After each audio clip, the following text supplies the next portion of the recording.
The sting of betrayal never truly fades. That moment when someone you trusted exploits your vulnerability, leaving you questioning your judgment and the very nature of human loyalty. But 2 millennia ago, the master strategist Sun Tzu uncovered a truth that reshapes this pain into power. Weakness invites betrayal. This is not victim blaming. It is the recognition of an iron law of human interaction. Betrayal blooms where vulnerability is exposed, much like scavengers descend on wounded prey in the wild. Your financial desperation, your fear of conflict, your craving for validation. These are unguarded gates in your psychological fortress, broadcasting signals to those wired to seize advantage. Sun Tzu's The Art of War was never just a military treatise. It was a survival manual for the human condition, teaching that visible fragility is an invitation to exploitation. The solution lies not in paranoia, but in mastering strategic defense, transforming yourself into a citadel where betrayal finds no foothold. Consider the battlefield of your daily life. Colleagues competing for promotions, friends navigating unspoken resentments, partners testing boundaries. Sun Tzu observed that all warfare is based on deception, and human relationships mirror this truth. People rarely reveal their true intentions. They wear masks of kindness to conceal envy, or postures of loyalty to hide ambition. This is neither evil nor exceptional. It is biological programming. When you project neediness or uncertainty, you trigger a primal response in observers, the hunter's calculation. A manager senses your fear of job loss and assigns you extra work without compensation. A romantic partner detects your abandonment anxiety and takes your devotion for granted. Even family members learn to manipulate your guilt. Sun Tzu's genius was mapping how betrayal follows weakness as predictably as night follows day. The predator does not hate the gazelle. It simply recognizes opportunity. Your task is to remove the opportunity. Mastering strategic defense begins with a ruthless inventory of your vulnerabilities. Ask yourself, where am I financially exposed? Whose approval do I crave? What truths am I afraid to speak? These are your battlefronts. Sun Tzu's doctrine, know thyself, is tactical intelligence gathering. A merchant who depends on one client for survival has built his livelihood on a cliff's edge. A leader who fears criticism surrounds herself with sycophants. A parent who confuses love with control breeds silent rebellion. History whispers warnings. Thomas Cromwell, Henry VIII's most brilliant advisor, mastered political strategy but ignored his economic vulnerability. All his lands were gifts revocable by the king's whim. When enemies exposed this weakness, the axe fell without mercy. Modern parallels abound.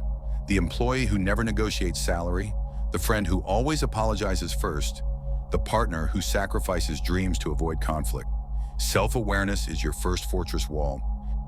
The core of Sun Tzu's defense system rests on 5 shields, each eliminating a vector of betrayal. The first shield is economic deterrence. Money is not greed, it is oxygen for your autonomy. Sun Tzu wrote, "An army without supplies is defeated before the battle begins." Build a moat around your freedom. 6 months of living expenses in an untouchable account, income streams from unrelated sources, and physical assets that outlast digital collapse. Financial security radiates silent power. It signals, I cannot be starved into submission. Predators bypass those who cannot be bankrupted. They target the desperate, the coworker drowning in debt, the artist begging for commissions, the retiree fearing market crashes. Your bank statement is a psychological weapon. When others sense your reserves, their leverage vanishes. The second shield is emotional detachment. This is not coldness, it is strategic non-attachment. Sun Tzu warned, he who cannot control his rage will be led into ambush. Needing nothing from others makes you ungraspable. Practice Epictetus's dichotomy.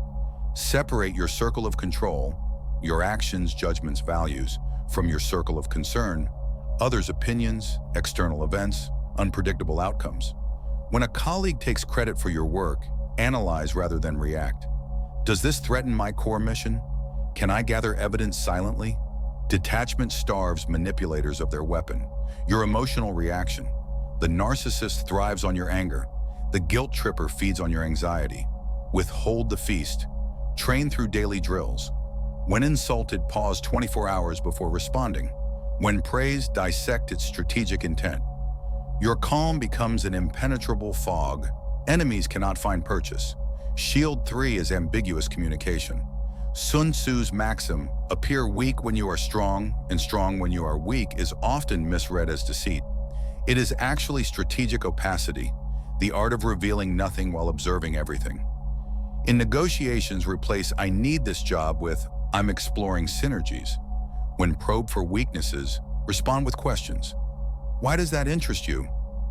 Master non-committal phrases. I'll consider it. That's one perspective. Let's revisit this later. Words are smokescreens. Deploy them to conceal your true position.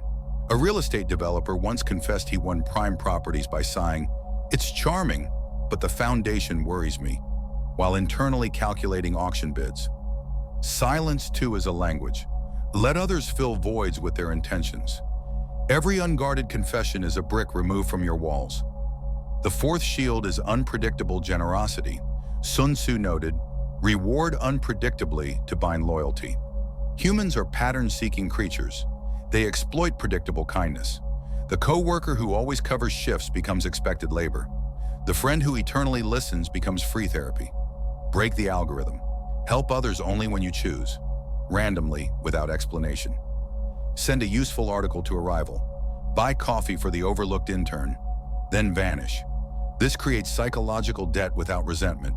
Your ally wonders, why did they help me? What do they know? Your enemy fears your motives. Controlled generosity confuses predators. They cannot discern your strategy. A CEO who randomly paid a competitor's debt during a strike later found vital market intelligence slipped to him anonymously. Sun Tzu would nod. Kindness, too, is warfare. The final shield is silent observation. Betrayal announces itself long before the strike, through micro-expressions, inconsistent stories, or how someone treats subordinates. Sun Tzu urged, "Know your enemy and know yourself. In 100 battles, you will never be defeated." Become a student of tells, the contractor who rushes you to sign, the partner who deflects questions about their phone, the friend whose compliments carry subtle barbs. Track behavioral patterns like a strategist mapping terrain. Document anomalies privately. July 12th, Maria interrupted my revenue report 3 times. July 19th, she laughed when John mentioned my promotion. Data reveals betrayal's blueprint. Most crucially, watch how people treat those beneath them, the waiter, the intern, the janitor. That is their unrestrained character. A senator who berates hotel staff will betray constituents without blinking. Integration of these shields creates what Sun Tzu called complete defense, a state where attack is futile. Financial moats free you to walk away from toxic deals. Emotional detachment turns manipulation into empty theater. Ambiguous communication cloaks your intentions. Unpredictable generosity builds alliances while keeping adversaries off balance. Silent observation provides early warnings. Together they form a dynamic system where weakness is replaced with strategic sovereignty. Betrayal requires opportunity. Remove the opportunity, and you remove the threat. This is not isolation. It is invincibility through self-mastery. You become the mountain, immovable, self-contained, radiating quiet power. People no longer seek to betray you. They seek your counsel, your alliance, your unshakable presence. The art of defense, Sun Tzu teaches, is the art of peace won without battle.